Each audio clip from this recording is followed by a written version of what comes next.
día de Pentecostés, quería daros una homilía testimonial. Hace ya años me encontré con el testimonio de una mujer italiana, Michela. Tendrá ahora unos 56 años. Vamos a ver qué es lo que el Espíritu Santo hizo en ella. Dice así: la comunidad religiosa a la que yo pertenezco nació en 1984, fundada por Chiara Amirante, que comenzó a llevar la palabra de Dios a zonas de Roma donde había muerte. Tantos jóvenes que no conocían la palabra de Dios le decían a Chiara, sácanos de este infierno. Yo no creía en Dios. Ya llevo 12 años en esta comunidad religiosa, pero no creía en Dios. Creía que los curas y las monjas se metían a curas y a monjas porque no tenían trabajo. Es más, yo veía la iglesia una iglesia de normas y de prohibiciones. Además, yo me hacía esta pregunta: si es verdad que Dios es amor, ¿por qué hay tanto sufrimiento en el mundo? Vamos allá con el testimonio de Michela. Dice así: mi papá y mi mamá me abandonaron en un hospital recién nacido. Viví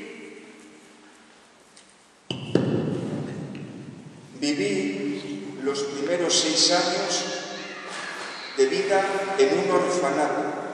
2 meses después de que saliera de aquel orfanato, ya con 6 años, me cerraron el orfanato. ¿Por qué? Porque allí se maltrataba a los niños. Cuando un niño no ha conocido el amor, es muy difícil que después vea amor de adulto. Yo era muy rebelde y en las escuelas y en los institutos hice sufrir mucho a mis maestros y profesores. A los 18 años, siendo ya mayor de edad, me marché de la casa de acogida en la que estaba. Ya tenía un trabajo, era chef de cocina internacional, muy reconocida. Comencé a trabajar en Italia y en el resto de Europa. Y el dinero empezó a ser el Dios de mi vida. Cuanto más dinero tenía, más dinero quería tener. Pero al final de mes no me quedaba nada, lo había gastado todo. En lo referente a los chicos, era un desastre. Tenía novios según la estación del año, uno para el otoño, otro para el invierno. Eran chicos de usar y de tirar. Yo me decía, yo ahí no meto el corazón, pero también es verdad que cada vez que rompía con un chico, había una herida más en mi corazón que estaba muy lastimado. Finalmente me enamoré de un chico que todas las madres quisieran para sus hijas. Era un chico inteligente, bueno y casi perfecto. Nada más tenía un defecto, y es que era católico, pero católico convencido. Y esto era defecto porque cuando yo le decía Luca, se llamaba Luca, vamos a la cama, él decía, después de que nos casemos. Él me hablaba de Dios y me decía, Dios tiene que estar en nosotros. Y yo le contestaba, Luca, las relaciones de 3 no funcionan. Somos tú y yo. Punto. Dios que se quede fuera. Él fingió seguirme la corriente. Cuando llevábamos 2 años de novio, una noche, sin avisar, se presentó en mi casa y yo me puse muy contenta porque me dije, esta noche lo hacemos. Pero no era por eso. Luca vino a decirme, escucha, Michela, hablé con mi padre espiritual, tengo intención de casarme contigo. Para mí es muy importante el sacramento del matrimonio.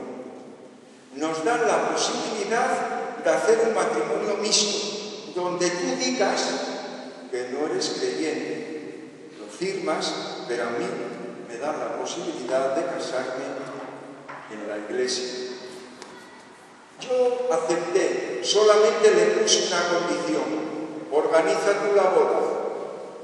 Pusimos la fecha y Luca empezó a organizarlo todo. Era bonito, porque la verdad es que Luca era un chico fantástico, pero nunca me llegué a casar con él.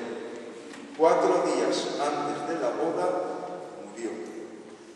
Al iniciar los preparativos de la boda, se contaminó de sida por una transfusión de sangre. Y aquí voy a hacer una pequeña parada del testimonio. Claro, estamos hablando de finales de 1980 o principios de 1990. Entonces el SIDA estaba muy fuerte en el mundo. Era una especie de tipo como el coronavirus. Y el SIDA lo cogían 3 tipos de personas. Primero, los homosexuales. ¿Por qué? Porque eran muy promiscuos, tenían relaciones sexuales con cualquiera y sin protección. Segundo, los drogadictos, porque se intercambiaban sin ningún tipo de higiene las jeringuillas y se contagiaban unos a otros. Pero había un tercer grupo, eran los hemofílicos, aquellos que necesitaban una transfusión de sangre, o aquellos que se iban a operar y necesitaban una transfusión de sangre. ¿Y de dónde venía la sangre? Bueno, pues de las donaciones voluntarias que hacía mucha gente, pero también había gente que vendía su sangre. Por ejemplo, los drogadictos. Los drogadictos tenían 2 formas de conseguir dinero para la droga. Primera, atracando, o me das el dinero o te mato. Segunda, vender su sangre.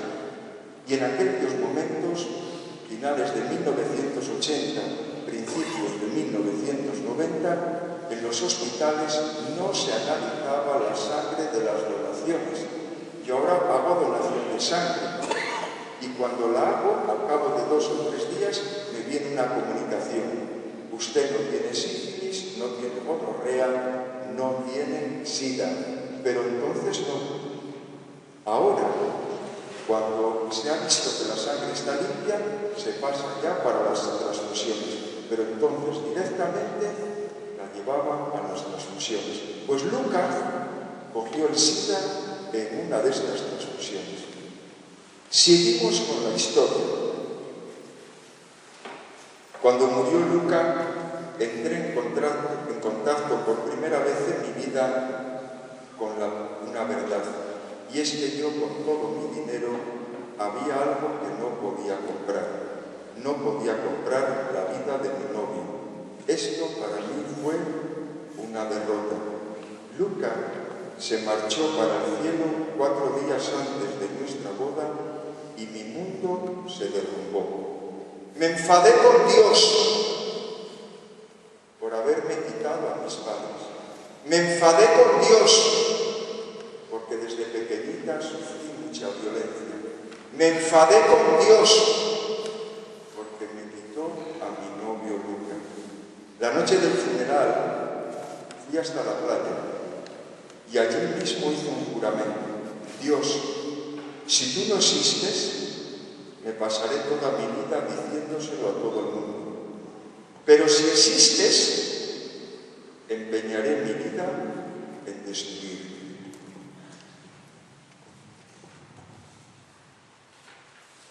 Ahí empezó mi guerra contra Dios.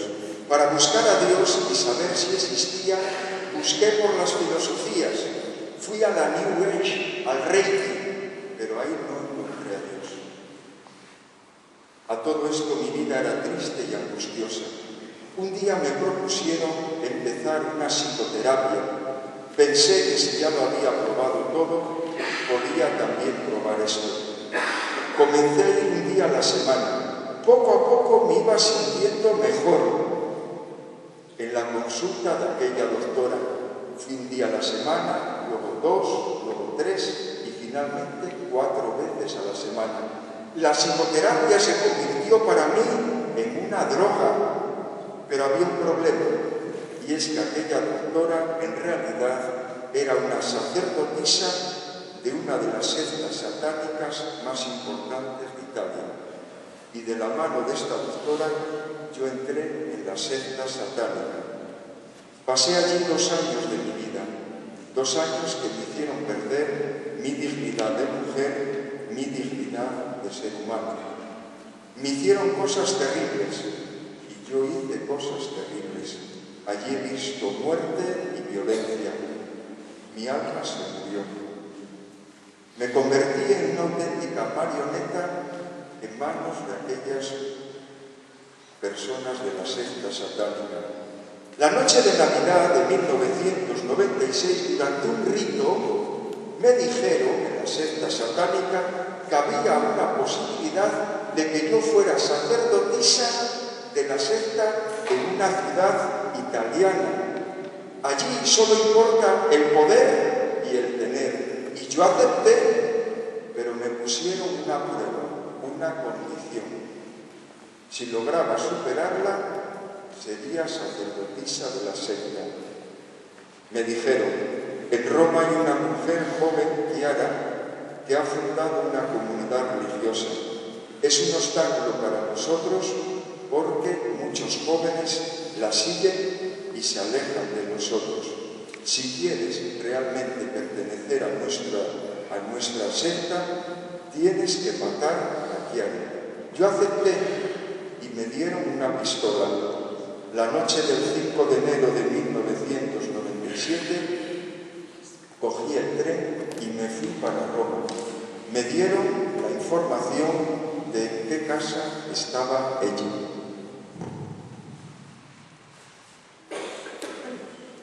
A las 8 de la tarde llegué ante la casa de ella. Piqué, convencida de lo que iba a hacer. Lo que ocurrió ya tiene que contarlo Chiara. Chiara me dijo, a mí no me conocía de nada, claro. En el momento en que sonó el timbre, en su corazón oyó una voz que decía, Chiara, abre tú la puerta, es una hija mía que tiene una gran necesidad. Era la voz de la Virgen. Chiara se levantó, caminó apresurada hasta la puerta, al otro lado estaba yo con la pistola y abrió la puerta. Pero hizo una cosa que me desarmó. Me abrazó y me dijo, bienvenida, hija mía, por fin has llegado a tu casa. Este abrazo cambió mi vida. Fue más allá de mi cuerpo y de mis brazos. No pude reaccionar, no pude moverme.